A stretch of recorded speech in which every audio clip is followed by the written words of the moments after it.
Moves on the action to San Francisco. It's got a fresh city, fresh main character, new abilities, and I think something of a lighter tone, which is good because Watch Dogs 1, though the mechanics were kind of fun, the story was pretty boring and stuffy. So should we start off with the new main character? Yes.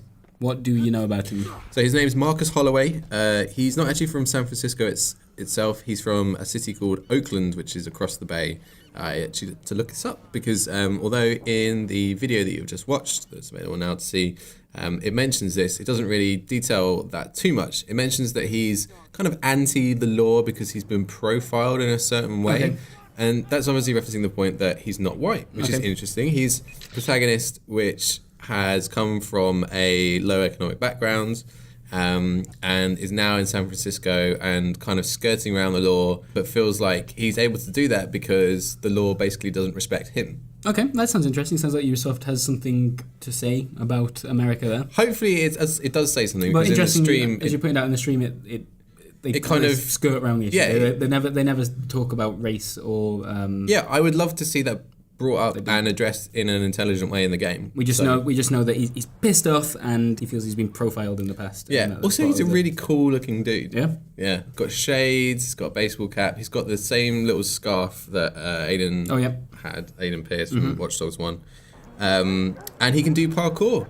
That's cool. Yeah. I like all of those things are cool. Do you want to talk about some of the new things he can do? Because he's got some gadgets. All right, I'm into gadgets. Okay. He's got a quadcopter. Nice. In the trailer, you see a quadcopter going in and picking up like a server from a server farm and airlifting it away from the building. Is that how hacking works? Like Ocean's 11 style? Yeah. There's none of this doing it through the internet. I thought you did it on your phone. This is old school physical hacking. They've actually like got it out of the building. Right. Okay. Which is a bit ridiculous. He's also got this little remote control thing. There was a remote control car in Watch Dogs 1, but this one is upgraded. It can jump. Excellent. And it also has a little arm that comes out like R2-D2 or BB-8. BB-8 for the younger people in the room. You're Chris. gesturing towards me now. It can poke out a little arm and press buttons. Like if you go in a lift, you can go press the buttons on the lift. I like this almost step backwards in terms of like how hacking Old works. school it's hacking. physical now. You know, you have to touch things, you have to lift things up. Well, and you need the gadgets to do it. Talking about physical, Marcus has an interesting melee weapon, which we were just talking about in the office. It's a billiard ball, right? And in a sock. Well, it's on a string, but when I was researching it online just now, it is in the UK anyway much more normal to see it in a sock, and you just whirl it around your head and smack it in people's heads, and down they go. The footage from the game shows it's pretty effective. So this is really weird. I'm just completely confused by this sidestep towards like cars that have to have arms to press buttons, lifting servers up and hitting people with billiard balls. None of that sounds like futuristic hacking to me. No, well, I think it's about giving the player some more options. So you can go through the game and take a completely non-lethal approach. Right, okay, that's new. You have a new taser gun. Instead of a pistol, you can just render people unconscious. You can also go through the game and not use either of those and just use hacking abilities to take people out. So you don't really need to shoot people, but if you do, there's the option to go in there and just spray the place with bullets, because if that's what you want to do, then it's going to let you do that. Okay, that sounds cool. I think people will like the trace there at least. Yeah, so other new hacking things, you can hack cars. You can hack any car in the game. And you can do this while sort of walking around. You can get them to drive into other cars. Obviously, if you're being pursued, you can hack cars to drive into them, cause big pile-ups. You can hack every NPC in the game. You can hack all of their phones and do various things. Do they still have little details about them to look at when you walk past? Yes, yes.